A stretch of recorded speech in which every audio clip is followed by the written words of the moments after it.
तो फिल्म की शुरुआत में हम वॉयलेट को देखते हैं जिसको उसका हस्बैंड बुरी तरह टॉर्चर कर रहा था और इन दोनों की बहस से पता चलता है कि ऐसा पहली मर्तबा नहीं हो रहा था और अब वॉयलेट तंग आ चुकी थी। उसका हस्बैंड भी उस पर अब गन ताने हुए था तो वॉयलेट भी अपने पास छुपाई एक गन निकाल लेती है जिससे उसने अपने हस्बैंड को शूट किया या नहीं ये दिखाया नहीं जाता। और सीन कट होकर काफी सालों बाद हमें दोबारा वॉयलेट को ही दिखाया जाता है जो अब पहले से काफी स्ट्रॉन्ग नजर आ रही थी। अब उसका हस्बैंड भी उसके साथ नहीं था।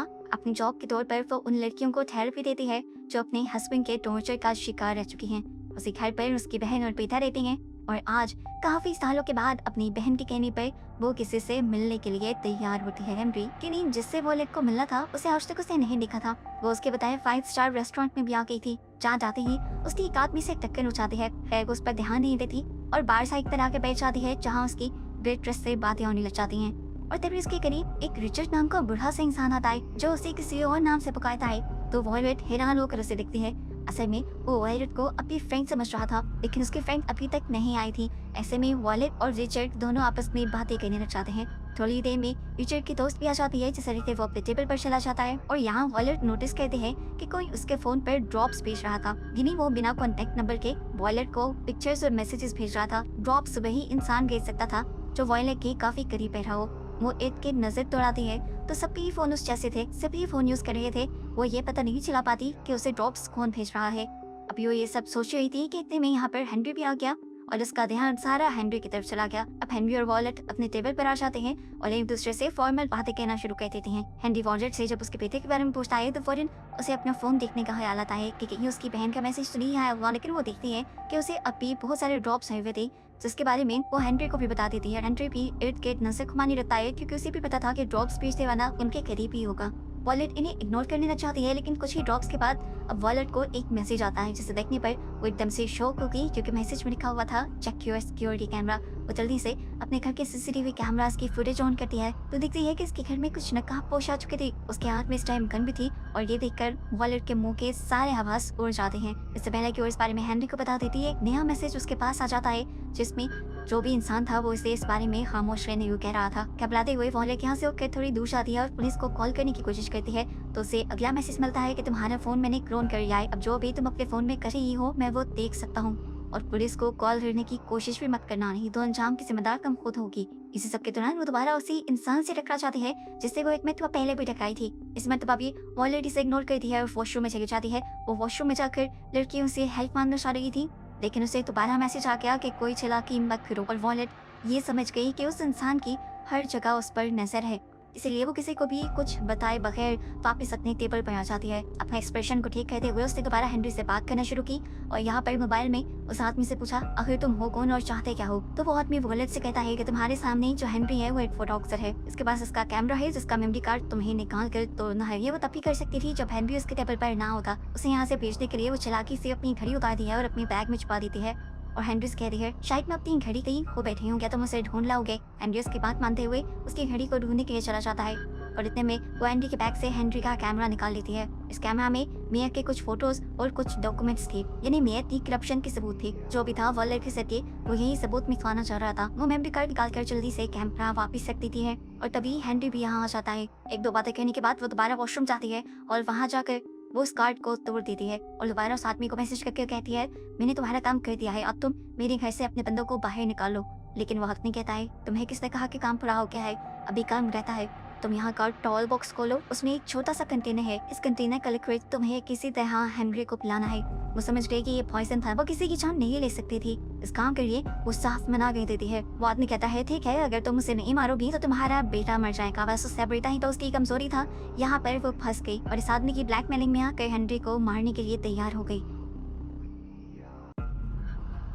डरते हुए वो वॉशरूम से बाहर आई तो उसकी नजर उसी आदमी पर पड़ी जिससे वो 2 मरतबा टकरा गई थी। उसने नोटिस किया कि ये आदमी काफी देर से इस टेबल पर अकेला ही बैठा था और फोन भी यूज कर रहा था।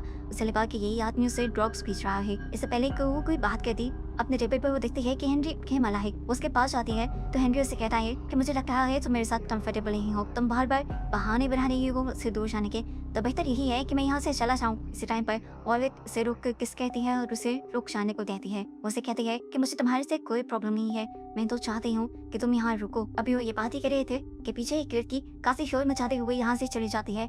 ये वही लड़की थी जो उस ओल्ड मैन रिचर्ड के पास आई थी, जिससे यहाँ आते ही वॉयलेट ने काफी बातें भी की थी। देखकर वॉयलेट को बुरा लगता है और वो आंखों ही आंखों में उसे हौसला भी देती है। इसके बाद वॉयलेट की नजर जाती है उस पियानो बजाने वाले आदमी की तरफ। उसके पास एक बोल भी रखा हुआ था जिसमें पैसे इकट्ठे हो रहे थे। ये देखते हुए उसके माइंड में एक आइडिया आया और उसने एक नोट निकाल कर अपनी लिपस्टिक से उसके ऊपर हेल्प में लिखा। वो वेटर को बुला करके नोट उस पियानो वाले के पास तो भेज देती है, लेकिन वेटर वो नोट उस क्रिस्टल के बोल में रख चुका था।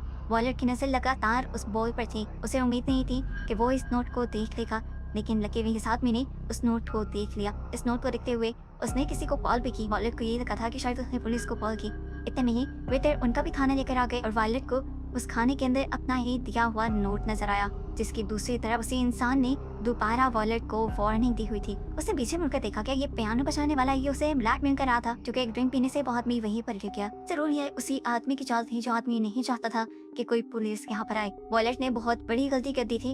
अपनी तरफ से उसने बहुत बड़ी चालाकी दिखाई दी। वो आदमी दोबारा वॉयलेट को मैसेज करता है सिक्योरिटी कैमरास देखने का, और वॉयलेट देखती है कि उसके बेटे और बहन को अब उस आदमी ने टॉर्चर करना शुरू कर दिया था, यहाँ तक कि उसके छोटे से बेटे को अकेले ही एक कमरे में लॉक भी कर दिया था। उसे दोबारा एक मैसेज आता है कि अगर ये सब कुछ ठीक करना चाहती हो तो अपना काम मुकम्मल करो। ये पढ़ते हुए वो एंड्रू से कहती है मैं तुम्हारे लिए कुछ पीने के लिए लेकर आती हूँ। वेट्रेस उसे ड्रिंक दे देती है और जैसे ही वो ड्रिंक में कुछ बनाने वाली थी तो उसे फौरन ये दोबारा मैसेज आया कि ये काम तुमने अपनी टेबल पर बैठ कर करना है। वो उन ड्रिंक्स को ले जाकर अपनी टेबल पर रख देती है और फिलहाल हेनरी से बातें करना शुरू कर देती है। वो हेनरी से पूछती है कि आखिर तुमने मेरे अंदर ऐसा क्या देखा कि तुम मुझसे मिलने के लिए आ गए। तो हेनरी बताता है कि मैं ज्यादा लोगों से मिलता जुलता नहीं और डेटिंग प्रोफाइल्स पर तो बिल्कुल भी नहीं जाता, क्योंकि वहाँ पर ज्यादातर लोग अपने बारे में झूठ लिखते हैं।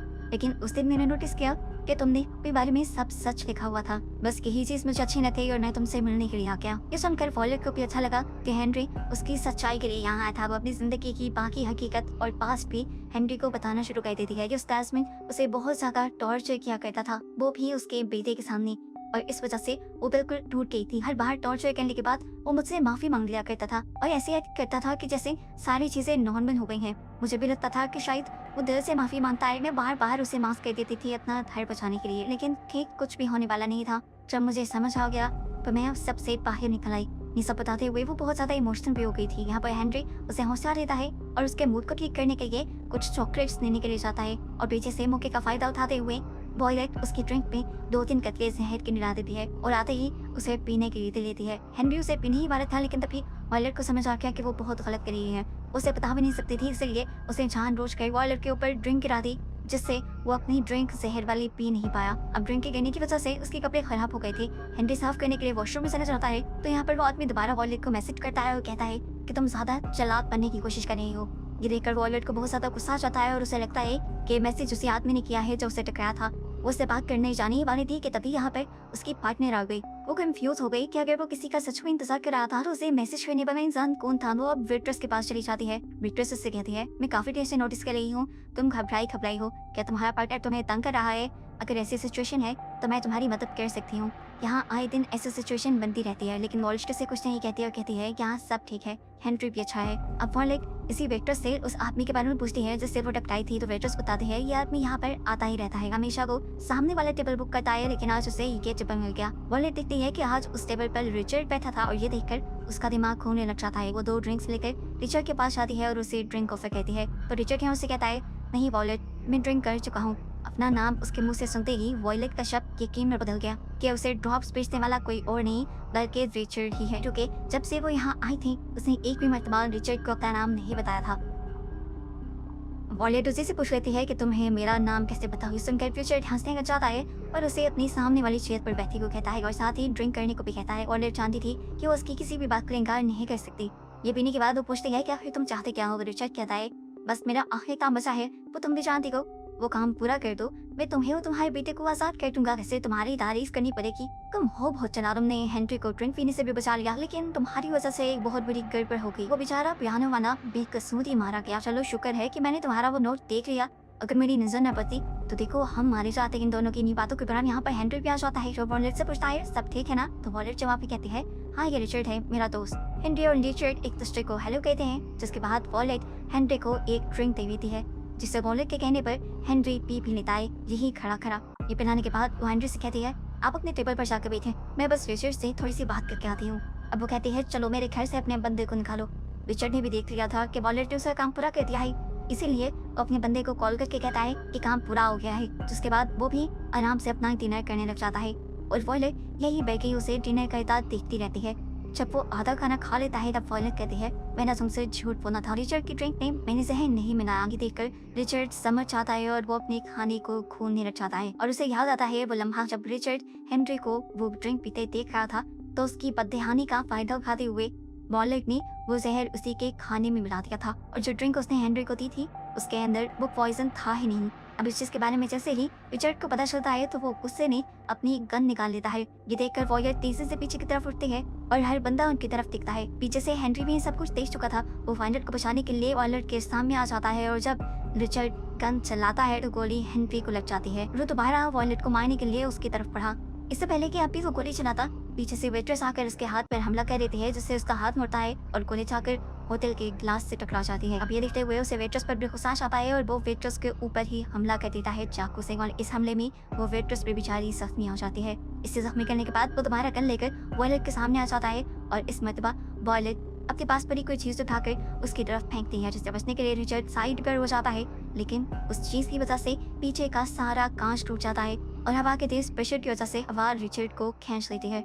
वो नीचे गिरकर मारा जाता है और हवा ने तो वॉयलेट को भी खींच लिया था, लेकिन ठीक वक्त पर जब वो नीचे गिरने ही वाली थी तो हेनरी ने आगे बढ़कर उसका हाथ पकड़कर उसे बचा लिया। बहुत कोशिश के बाद हेनरी सही सलामत उसे ऊपर की तरफ खींच लेता है। इस टाइम हेनरी और वो वेट्रेस जख्मी थे, लेकिन वॉयलेट को उससे पहले ही अपनी बेटे की परवाह थी। वो हेनरी की कार की चाबी लेते हुए पुलिस को कॉल करते हुए जल्दी से अपने घर की तरफ निकलती है। घर पर दिखाया जाता है कि वो किडनैपर वॉयलेट के बेटे और बहन दोनों को ही टॉर्चर कर रहा था, उन्हें मार रहा था, जिससे बचने के लिए कि दोनों उस किडनैपर को चकमा देते हैं, उसे बाइक की तरफ गिराते हुए अपने आप को एक कमरे में बंद कर देते हैं। लेकिन उस आदमी के पास गन थी, जिसे लॉक पर मारते हुए उसने बड़े ही आराम से दरवाजा खोल लिया।